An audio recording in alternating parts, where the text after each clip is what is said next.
नमस्कार और welcome to my channel Deepak explains. मैं हूं दीपक कुमार।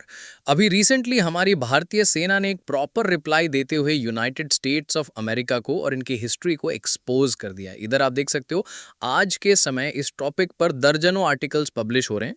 और पर्सनली आप अगर मुझसे पूछें तो मैं वेट कर रहा था कि क्या ये पोस्ट जो भारतीय सेना के ट्विटर अकाउंट से की गई है, क्या इसको डिलीट किया जाता है या फिर ये कहा जाता है कि गलती से ये पोस्ट हो गई थी। बट नहीं, अब इस बात को काफ़ी समय हो चुका है और हमारे इंडियन आर्मी का जो ट्विटर अकाउंट है वहाँ पर भी ये पोस्ट आप ओपनली देख सकते हो।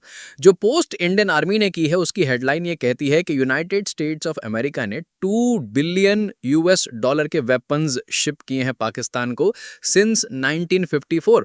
और अगर यहाँ पे आप ये सोच रहे हैं कि ये ट्वीट क्यों की गई थी, देखो वैसे हमारे आर्मी का जो ईस्टर्न कमांड है उनके ट्विटर हैंडल के जरिए काफ़ी बार नो फैक्ट्स के हैशटैग के अंडर काफ़ी सारे इस टाइप के फैक्ट्स शेयर किए जाते रहे। मगर जैसे मैं बोलता हूँ, जियो पॉलिटिक्स में एक चीज़ होती है टाइमिंग, जो सबसे ज़्यादा मैटर करती है। ये बात आज भी कई इंडियंस को पता नहीं है कि 1971 वाले इंडिया पाकिस्तान वॉर में किस हद तक यूनाइटेड स्टेट्स ऑफ अमेरिका ने पाकिस्तान की हेल्प करी थी। बिल्कुल, एक बार को यूएसए ने यह भी डिसाइड कर लिया था कि वो इंडिया को अटैक कर देंगे ताकि बांग्लादेश एज ए कंट्री ना बन पाए। पर बीच में उस वक्त यूएसएसआर इंडिया की मदद करने आ गया था। आपको पता ही होगा, जब सोवियत यूनियन ने यूएस नेवी को कट ऑफ कर दिया था ताकि यूएसए इंडिया में अटैक ना कर पाए। मगर उसके पहले भी आप अगर जाओगे 1954 से लेकर 1971 तक 2 बिलियन यूएस डॉलर, जो एक ह्यूमंगस अमाउंट है बाय द वे। अगर आज भी 2 बिलियन डॉलर के हथियार आप किसी देश को दे दीजिए, रातों रात उस देश की जो मिलिट्री है उसका स्तर बहुत ज़्यादा बढ़ जाएगा।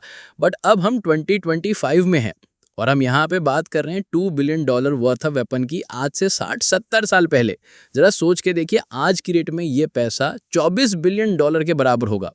उस वक्त यूएसए ने पाकिस्तान को टैंक्स, फाइटर जेट्स, दुनिया भर की आर्टिलरी ये सब पकड़ा दिए थे और पाकिस्तान ने यही वेपन्स यूज किए थे अगेंस्ट इंडिया। और अगर यहाँ पे आप लोग सोच रहे हैं कि ठीक है, हमने ये कटिंग तो पोस्ट कर दी, मगर इसका इम्पैक्ट क्या हुआ, क्या अमेरिकन्स समझ पाएंगे कि इंडियन आर्मी क्या मैसेज सेंड कर रही है, तो मैं आपको बता दूं, अमेरिकन्स तक ये मैसेज पहुंच चुका है। जब हमारे देश की सीधा आर्मी, अगेन ये सब किया गया है हैशटैग नो फैक्ट्स के अंडर, उसके अंडर आप देखोगे इसी हैशटैग में इंडियन आर्मी ने बहुत सारी पोस्ट करी है regarding 1971 India Pakistan war, Pakistan ने कहाँ सरेंडर किया था, क्या क्या हुआ था। बट ये जो यूएस स्पेसिफिक पोस्ट है ना, अमेरिकन समझ चुके हैं और डोनाल्ड ट्रंप को कई अमेरिकन सेनेटर्स ये समझाना भी शुरू कर चुके हैं कि जिस रास्ते पर तुम यूएसए को लेकर जा रहे हो, ऐसा ना हो जाए कि कई दशकों की मेहनत इस सब में बर्बाद हो जाए। इधर आप देख पाओगे निकी हेली डोनाल्ड ट्रंप की जो रिपब्लिकन पार्टी है वहाँ पर एक दिग्गज लीडर है।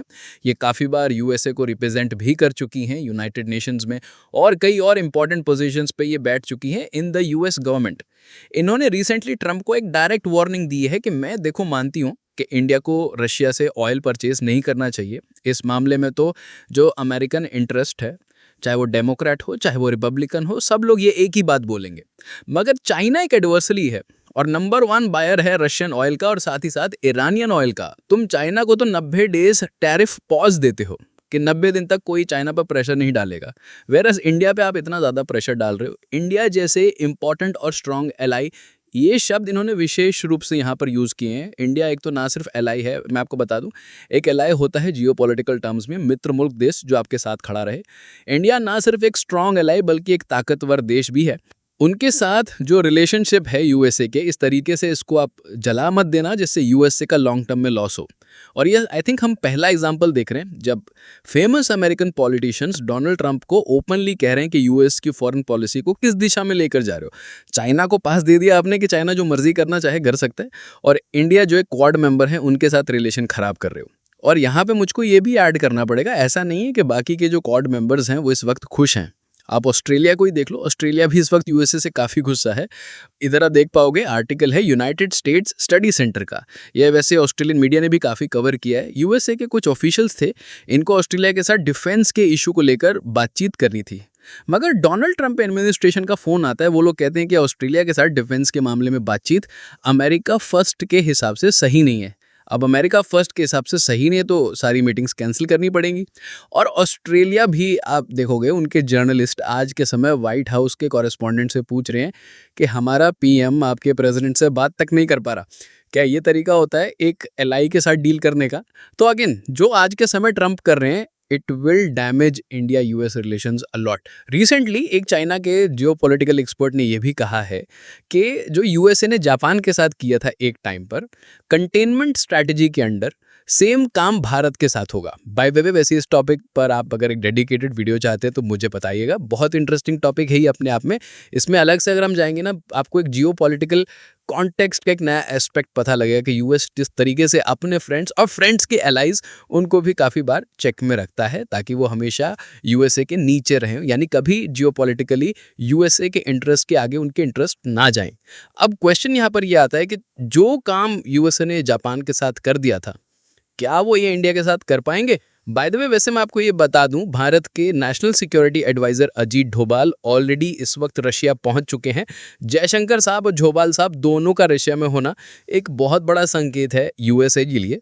और यहाँ पे आप देख पाओगे ट्रंप की ये जो ट्वीट थी कि इंडिया बहुत सारा ऑयल परचेज कर रहा है रशिया से और यूक्रेन में लोग मर रहे हैं, उनकी इनको कोई परवाह नहीं है, और इस वजह से मैं भारत पे जो टैरिफ लगाए हैं ये और ज़्यादा बढ़ा दूंगा। इसको लेकर ट्रंप ने फिर से भारत पे 25% टैरिफ बढ़ा के टोटल 50% टैरिफ कर दिए हैं। ये इधर यहाँ पे आप लोग सुन पाओगे ट्रंप की आवाजें।